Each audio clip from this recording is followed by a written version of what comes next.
Hi everyone, welcome to Positively Kimmie. I am Kimmie. If you are new here, welcome. This is a safe space. And if you're one of my returning subscribers and my besties, hi guys, how are you? I hope you're all having a wonderful day. Welcome to What's Up Wednesday. Now, has it been a thumbs up week, a thumbs down week? Usually it's a little bit of both, and that's the same now. I try never to have a 2 thumbs down week because I try and stay positive about what's going on. Now, those of you who watched my Monday Manjaro video, I said that I would tell you why I can't be on Manjaro anymore and things like that. We'll get into that. But first I need to let you know that on Monday night, I was supposed to do 2 videos, and I'm not sure if I did the Makeup Monday video or not, but the Manjaro video I did not do and was not able to do because I ended up in the ER with bad pains in my stomach. And I know that that for me is the beginning of pancreatitis. So I went to my local hospital, and Tuesday they ended up admitting me, and I got out, I believe, on Friday, possibly, but there were things that happened while I was in there that I'd like to let you know about. Those of you who have been with me for a long time know I don't have really good health. Excuse me. Okay. No, I don't have really good health. I'm in and out of the hospital a lot. I had a precancerous pancreatic tumor in 2002, and then for Whipple surgery, it's called. And in 2024, April, I needed to go back under to have a revision of the Whipple, and I was good for a year. But then after that year, the pain started coming back, the pancreatitis started coming back, all these other things started happening. And of course they blamed it on the Manjaro and the Ozempic and things like that, even though at the time I was not on those when this started happening. The first thing I'm going to tell you is when I was there, they did some blood tests, and one blood test that they don't check for, but if you have it, comes up, and I believe it's called, smudge cells. And smudge cells is an indication that you have leukemia.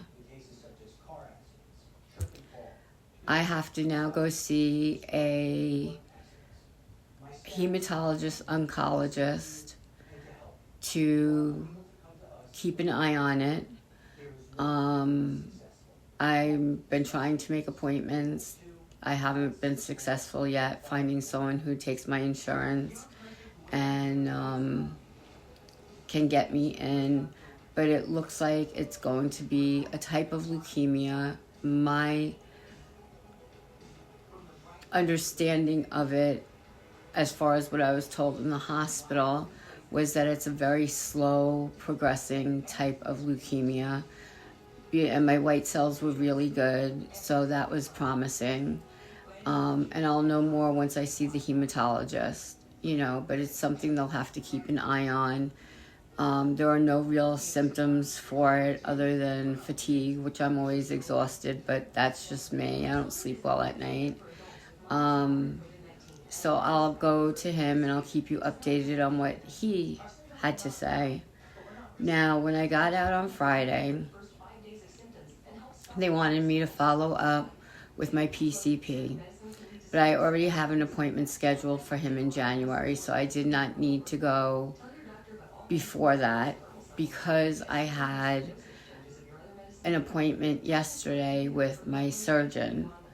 And I have a surgeon because of the pancreatitis, because of all the stomach issues that I've had.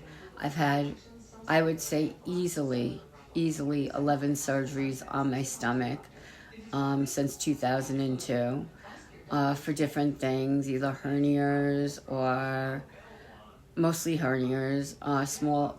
They didn't do anything for the small bowel obstruction. They wanted to go back in, but they weren't able to because of all the scar tissue and everything. And they don't want to go in and remove all the scar tissue because that is a temporary fix. I'll be good for about a year, which I'm fine with. I'm like, hey, if I get a year, I'm happy with that. But it's a temporary fix because then it will come back, and it will come back with a vengeance, the pancreatitis and everything like that.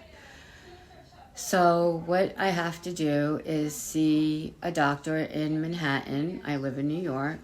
I have to go to Manhattan to see a specialist, and she's the only one who does this particular surgery, and I'm not sure what the name of the surgery is, but it's in a pancreatic. They're going to basically take out my whole pancreas and try and save the islets. I don't know what that means until I see this other doctor, but they're going to go in and remove my whole pancreas, so I can't get pancreatitis then.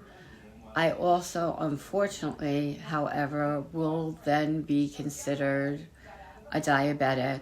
I will need insulin every day. I'll have to check my blood sugars 4 or 5 times a day. I'll have to carry around a piece of candy or something with sugar in it. In case my blood sugar goes too low, I'll have to wear a diabetic monitor. And I'm not really sure how I feel about that.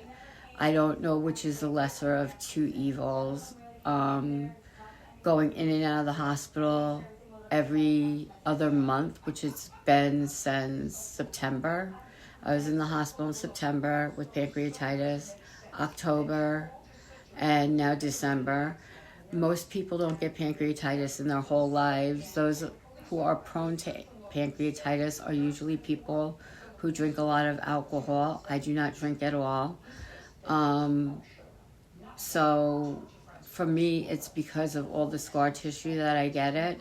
Now, if they can go in and remove my pancreas, I'll never get pancreatitis again. I won't end up in the hospital 6 times, 7 times, 8 times a year with it, which would be really nice. But do I want to be a full-fledged insulin-dependent diabetic?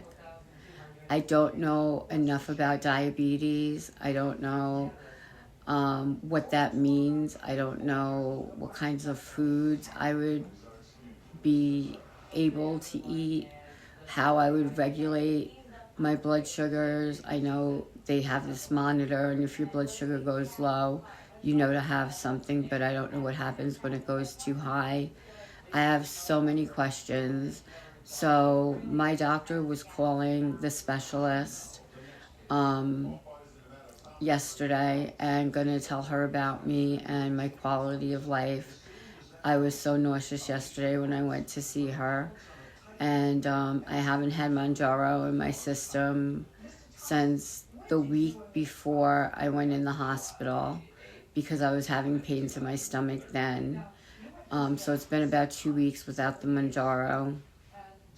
And yeah, she's going to talk to her and see if I'm a candidate for the surgery, A. B, if she'll have a consultation with me. That doesn't mean I'm going to do the surgery. It just means I want to find out as much information as I can as to what's going to be better and more beneficial to me.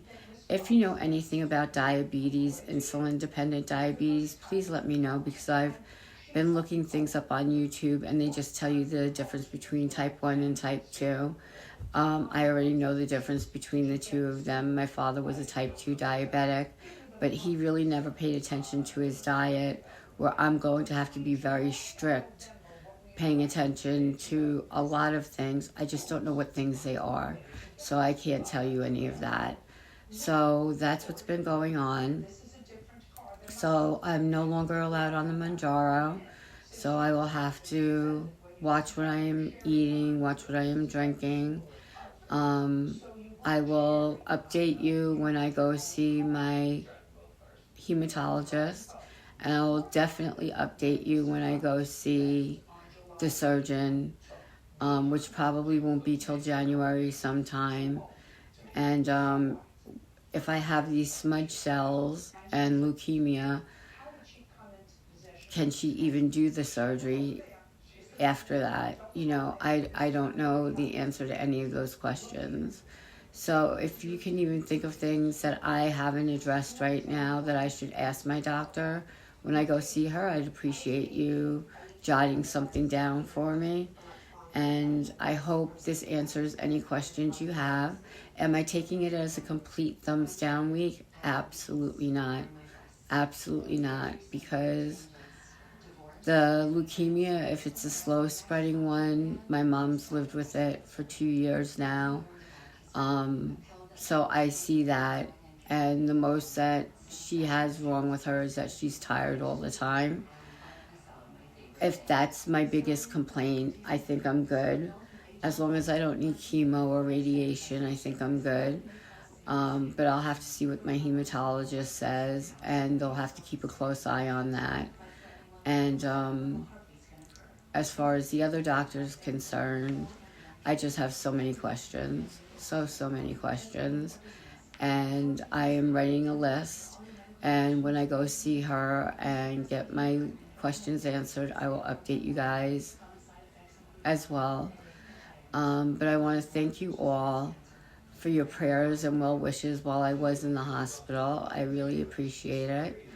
And that's it. That's the end of this video. So, thank you in advance for your kind words. I already know, you know, but I'm not down. I'm not letting it ruin my holiday. I have too much to do. I'm not done here yet. So don't feel bad. Don't feel bad. I don't feel bad.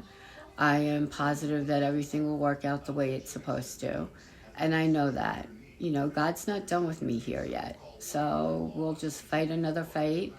And we'll win like we did with the pancreatic cancer. So with that being said, be happy, be healthy, be blessed, but most of all, be positively you, because there's no one else quite like you, and that makes me so incredibly happy. You guys rock. Love you.